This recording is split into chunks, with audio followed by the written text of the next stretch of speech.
Classic Restos is proudly brought to you by Shannons, insurance for motoring enthusiasts, Hare and Forbes Machinery House, and Pace Farm.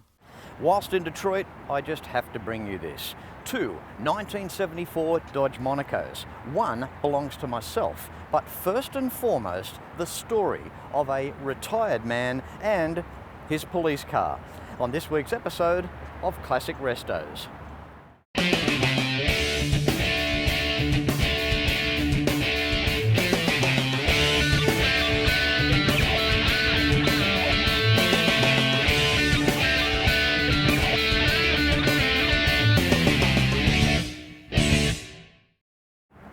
'74 Dodge Monaco.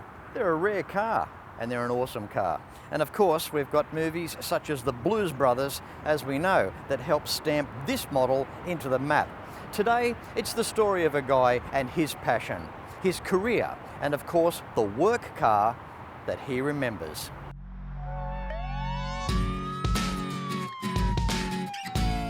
Meet Stacy Stimson, a man larger than life and highly respected by his work peers when he was in service as a police officer and is still respected today.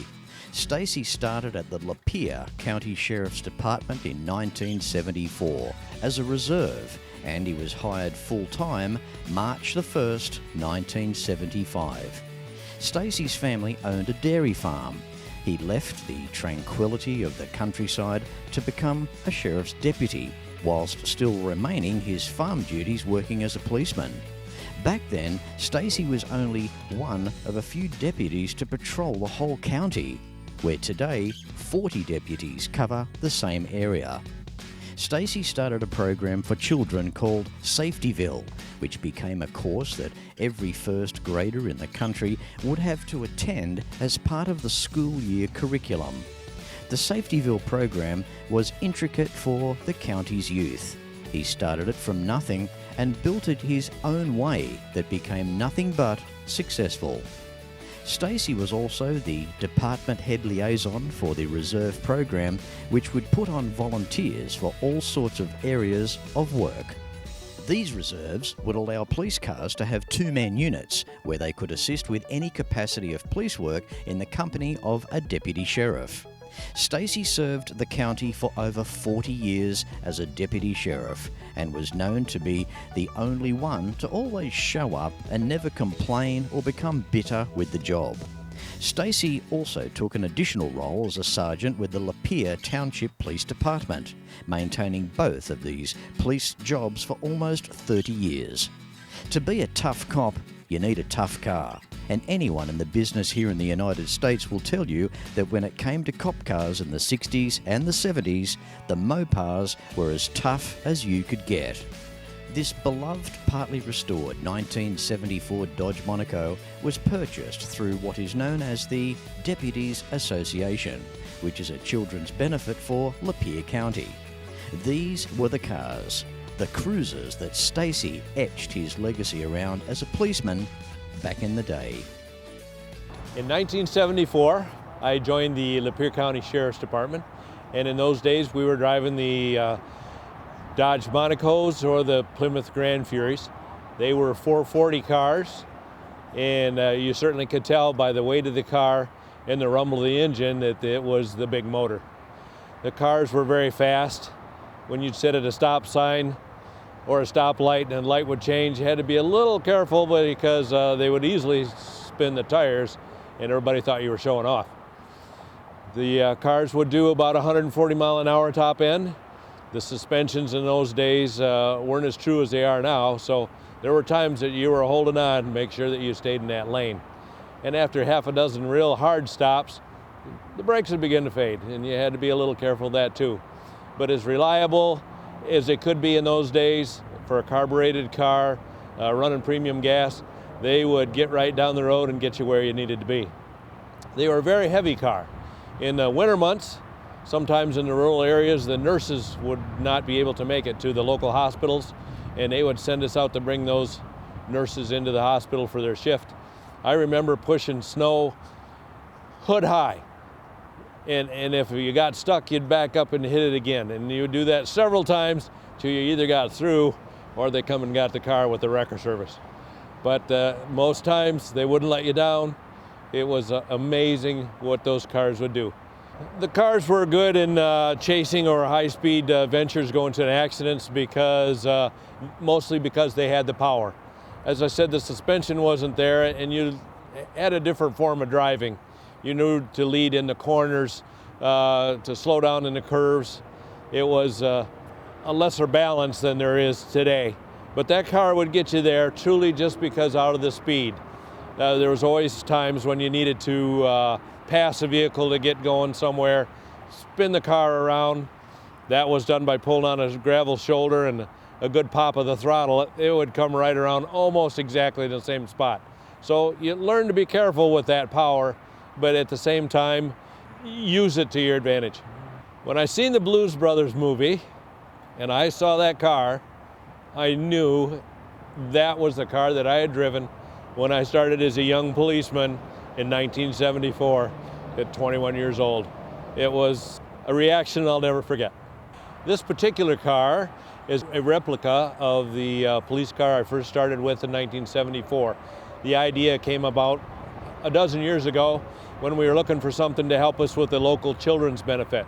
We felt if we took a car like this, replicated it back to the ones that at least I started with in my heart, that it would be good for the local parades, the local car shows, and bring some attention to the children's benefit that we belong to with the Lapeer County Deputies Association. That money is given to needy children and Christmas benefits, things like that. So we found this car at a local dealership. We took it to a local trade school where the students were able to work on it. They painted it back to the colors. A local sign shop made the decals.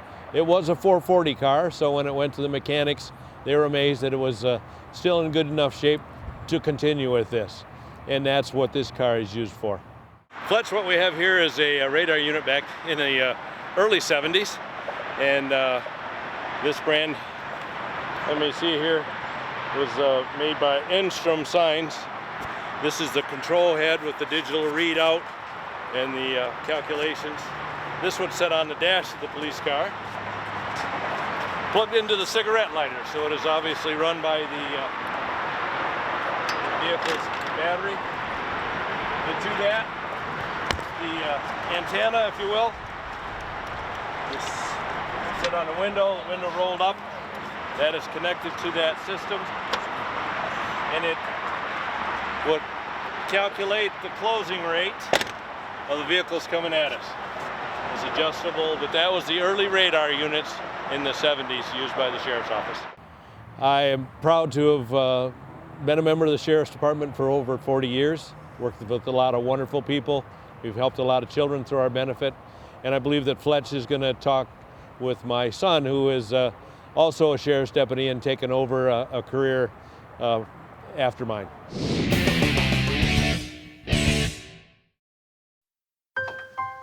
I spend a lot of time out here. The RT Charger's the real deal, an E49. Remember A-Charger? I've always got projects on the go, so Shannon's laid-up cover helps protect my restorations.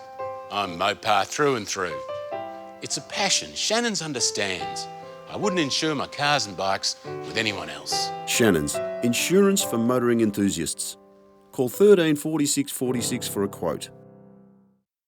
Hare & Forbes Machinery House has been family owned and operated for over 85 years, and it's easy to see why. Planning on welding? Look at these welding tables and clamps, air compressors and different air tools, sandblasting cabinets, through to spray guns. Everyone is welcome at Machinery House. There are competitive freight rates around Australia, and you can buy online at machineryhouse.com.au. So remember, Hare & Forbes has the range. Well, I had the fantastic opportunity to meet this guy here at the Woodward Dream Cruise this year in Detroit. How you doing, Brandon? Fletch, I'm wonderful. How are you today, sir? Great, thank you. You had the morning off work, although you wouldn't think you've had the morning off work. It looks like you're still on duty. Yeah, they let me come down here today and enjoy this opportunity with my father, the old patrol car, on behalf of the Deputies Association for the County Sheriff's Department in Lapeer. This is what I love about the United States. And if you haven't been here before, this is the real deal. This is what these guys do. The essential services personnel over here do a wonderful job, as they do at home as well. The guy having time off work to bring this car down here, and not just a car, we're talking the 74 Monaco, or the Monaco, depends what side of the bridge you're from. What an iconic shaped car, made famous from the Blues Brothers. And when I was at the Dream Cruise and saw this car pull up, well, I just had to pounce on you. I seen that. You come out pretty quick and looked me up there. That was great. It was wonderful to see you and talk to you in Virginia there. Having the same model car, I wouldn't imagine that there's many guys that come up to you that has a 74 Monaco like yourself. It's not a ton of them out there. So when they see it, we use it just for the Children's Benefit Association for the department. But when they see that car, not many people say, hey, I have the same one. You know, you get the Blues Brothers correlation. You get the, everybody thinks an old cop car is cool, you know. So it is neat. It's fun. So tell me, Brendan, from the heart, a dedicated police officer, what does this car mean to you? This car, it means a lot to me for more than one reason. This was about the first police car that my father drove on the sheriff's office.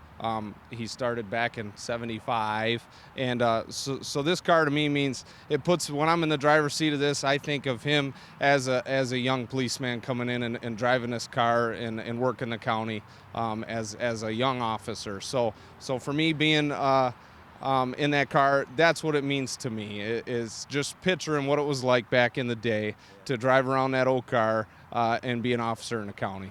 Isn't it amazing? We've come, say, 50 years with these cars, and yet they're still so good. All right, the cars of today, they're safer, they might turn nicer, and the brakes are a lot better, but all in out performance in a straight line, it's amazing that the 50-year technology is not too far behind. No, it's really not. This car here, this will stay up and run with the rest of them. I can almost guarantee it. A lot of power under the hood of that old car. Brandon, tell us about this car, where you found it and what you've done to it so far. So this 74 Dodge Monaco come from a township supervisor. I drove it for many years, and when my father and one of his partner one day come across it, it was sitting at a lot that somebody had spray painted up to look like the Blues Brothers car. So this car here actually did kind of look like that. So they bought it and changed it back into the police car. That's the first time I've heard that. First time ever I've heard it go back the other way. Yes, yep. They reverted it back the other way. It didn't look so good with the spray bomb paint job.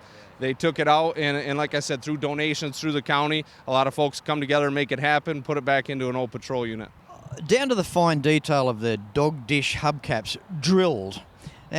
Now, this was a way of getting some heat dissipation out of there. You wouldn't think that there'd be a lot of heat just around the wheel nuts inside that small hubcap, but the police units, well, they had holes drilled in there, let a bit of heat out. I guess they thought that helped to keep the brakes cool. That was their theory. I guess I don't really understand how much they really do, but that's what you seen them with back in the day. When I've seen other units or online looking at them, that's what the old patrol cars had back then, the old dog dish center caps. The county that your father used to look after, he was pretty well the only one. There's like 40 guys now. There's 40 cops that look after that county now. There's about 40 road patrol deputies for the Lapeer County Sheriff's Office. Compared to when he hired on, there was just a handful, just a few. And they would run by themselves and run the whole county. And we have a pretty big county for just a couple deputies back in the day. Interesting to hear that your father is one of the very few cops that he'd arrest someone, and most times, because he was so good to him, they'd shake his hand on the way out of the station. That's what I've heard over the years. I've seen it a couple times myself. He's got a wonderful way of dealing with people. He's a very genuine man, and he'd bring him to jail, and they'd shake his hand and tell him thank you. So that was really something, and I've always tried to model what I do after him. Well, Brandon, it's been a wonderful pleasure catching up with you. There's no doubt we're going to keep our association for many, many years after this. It's been an absolute pleasure, and for you also to carry on the tradition of the marksmanship from your father, a police officer, the cars. It's our passion here and in Australia. It just says a million words, Brandon. Thank you so much. Fletch, it's been wonderful to meet you and talk with you. Thank you for your time. Thank you. The Monaco was marketed by the Dodge division of Chrysler Corporation and was introduced as the flagship of the Dodge product line. It was marketed for 1965 to eventually replace the Polara model, but even Dodge had their interesting times as well. The full-size C-body 1974 Dodge was completely redesigned for the model year with an all-new unibody platform and all-new sheet metal. However, within days of this bold introduction, the 1973 oil crisis began. Chrysler was quickly spotlighted in the media for bringing out huge new cars, almost rebellious to the pending world circumstance, and as a result, sales suffered quite substantially. Dodge always held a legacy for rugged, well-built workhorses, attracting huge fleet sales with taxi cab owners and, of course, the United States Police Forces. Classic movies such as Vanishing Point will remind you how well those 1960s Dodge Polaras used to run. The standard engine on all Monacos in 1974 was a 360 V8 hosting a 2-barrel carb. The custom option gave you a 4-barrel, while the 400 and 440 V8s were also available.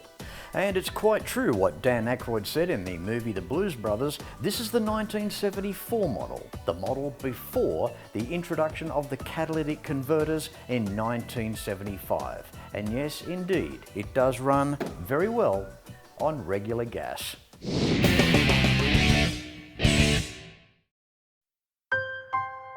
We've always had a few cars. They're all special. The T-Bird. Oh, that's mine. The Combi for when we want to get away. The XR8. It's going to be a classic. They're all insured with Shannons, We've also got Shannon's home and contents cover. which helps protect our automotive collectibles, tools and memorabilia in the home and garage. If you're motoring enthusiasts like us, it's got to be Shannon's. Shannons, insurance for motoring enthusiasts. Call 13 46 46 for a quote. If you have a restoration project, Hare and Forbes has the tools that you need. Shrinker stretchers, dollies, mallets, bead rollers, profile gauges, professional panel restoration kits, and so much more. Now I warn you, enter at your own risk because you will end up buying something. So come along to your Cap City store or browse and buy online at machineryhouse.com.au because Hare and Forbes has the range. How good were Brandon and Stacy, father and son team, both police officers. Brandon, a family guy, active police officer, and having the time off to come down to the parking lot of the Hilton Garden in there in Detroit, or Southfield. His father, Stacy, a retired police officer of 40 years in the job. What a nice guy he was. He came down a few days later with Brandon after Woodward. Brandon was on duty on the Saturday morning and he spoke to his superiors in his precinct and told them what he wanted to do with filming, and they said, "What are you waiting for? Get down there and do it." He comes on down with his father, gives me a police patch from the Lapeer Sheriff's Office in Michigan. That's very cool, just getting stuff like that.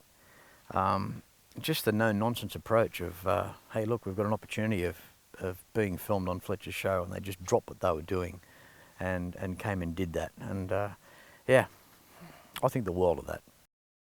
How cool is this car, though?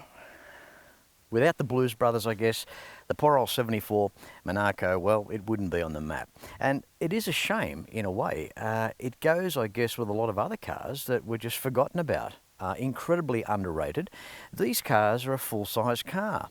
They're heavy. They have all the driving attributes of a car with a much higher trim level. I've got a 72 Cadillac here, and the Monaco rides pretty well, every bit as nice as the Cadillac. And it's a Dodge. It's a plain Dodge, although my car is the Custom, which comes with a vinyl roof and a couple of different trim options.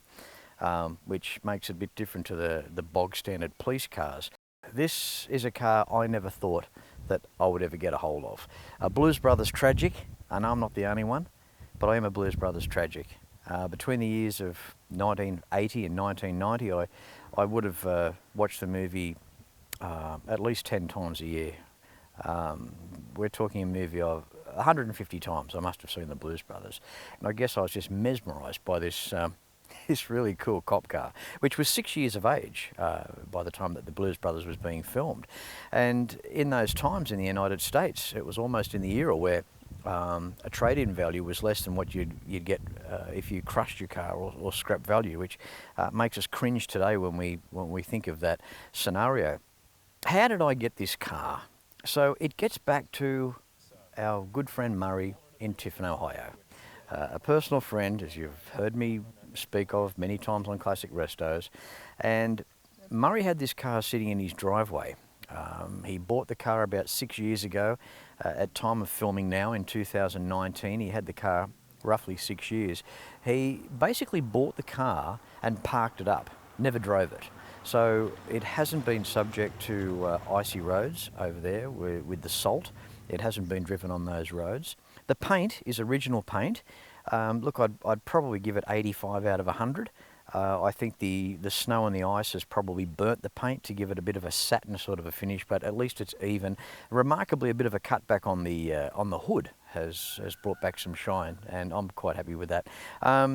Again, it's that old story of it's an original car with original paint. Nothing's been tarted up. The body is rust-free. The door cards I've had off. Inside the doors are beautiful. We're talking a 43,000 mile car here. A genuine 43,000 miles. You can tell if a car's had a hard life by its interior. Its interior is a dead giveaway. You look for wear signs there. Apparently an old couple, a senior couple, in San Francisco had the car, I would assume possibly from brand new. I don't think the car has done anything, to be quite honest. Even on the visor, on the driver's side, you pull that down, the sticker is still there on talking about how to start the car. And the original gentleman, I'd like to think he's still alive, but there's a good chance he's not. But in respect there, he's got a piece of cardboard, and in pencil he's written the very first service that the car had back in 1974. And he's put that in a plastic holder just on the dashboard, and it's still there. And so I love that sort of stuff. So we get back to getting the car, and how did I get the car? Well, it was the afternoon. We went to Murray's. Mark from Shannons and I, we spent a lot of time with Murray every year. This Monaco has been staring at me for 5 years, and it's been a running gag with Murray. Is the Monaco for sale? No, Fletch. Oh no sir, I'm sorry. I apologize. I cannot sell that car. It's far too good. It's probably one of the best examples of a Monaco in the United States. I'm sorry. I can't sell that car. And I respected that.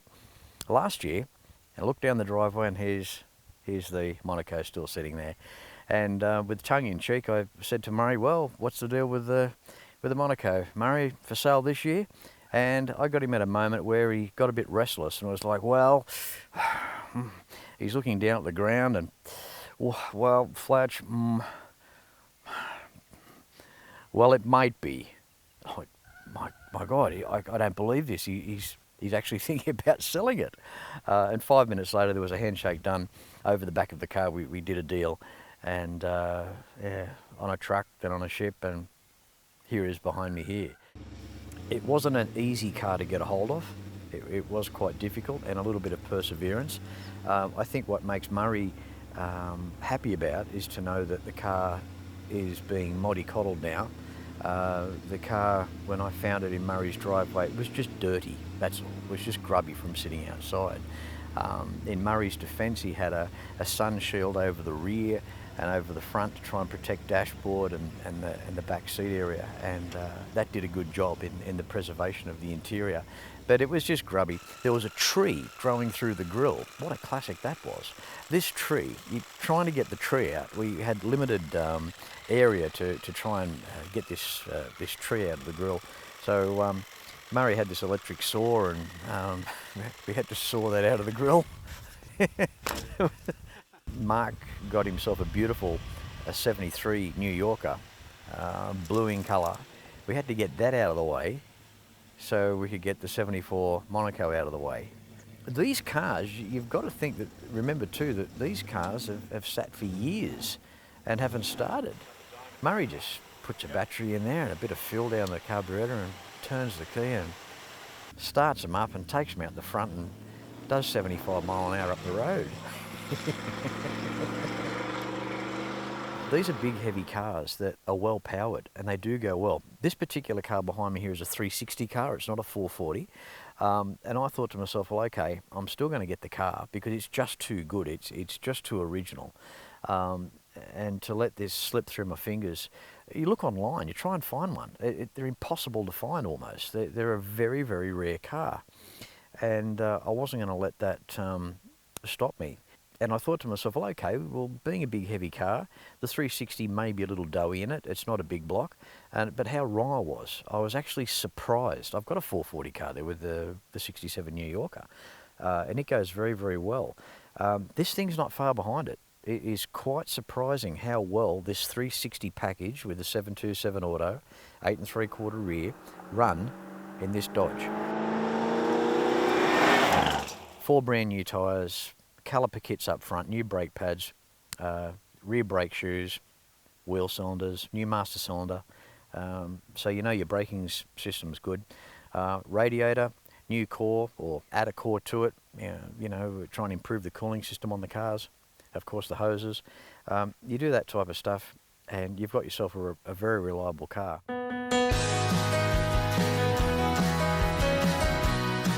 I think all in all, what you have to spend on them to bring them back to the magnificent car that they were new is a small investment for the amount of enjoyment that you get back in return. Driving these cars out on the road, the windows down, the breeze blowing through, their own sound, the feel of these cars, you really can't put a lot of words to it. They've got their own environment, and I think that is what makes these classic cars just so special. I'm really looking forward to preserving this car and looking after it. It has an easy life here with Fletch. All of my cars do. Just to get down the shed with a rag and a bit of polish and just, you know, give them a bit of a cut back and just detail them. That to me, it's just great. I just love it. You know, it's in your own little world doing that with cars. That's just what I love about these classic vehicles. Like all of my cars, they all get tremendously looked after here in the Fletch stable, and it'll be home for them for many, many years.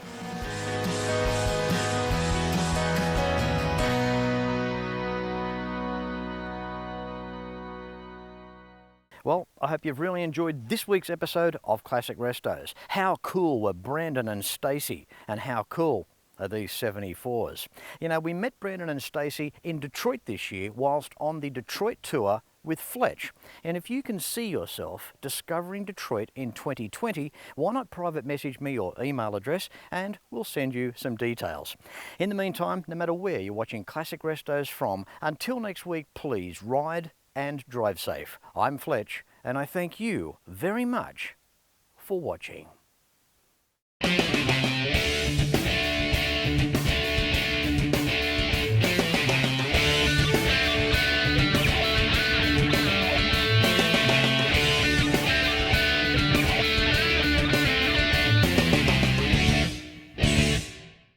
You can like and follow us on Facebook at facebook.com/ClassicRestosTV and watch catch-up episodes at shannons.com.au.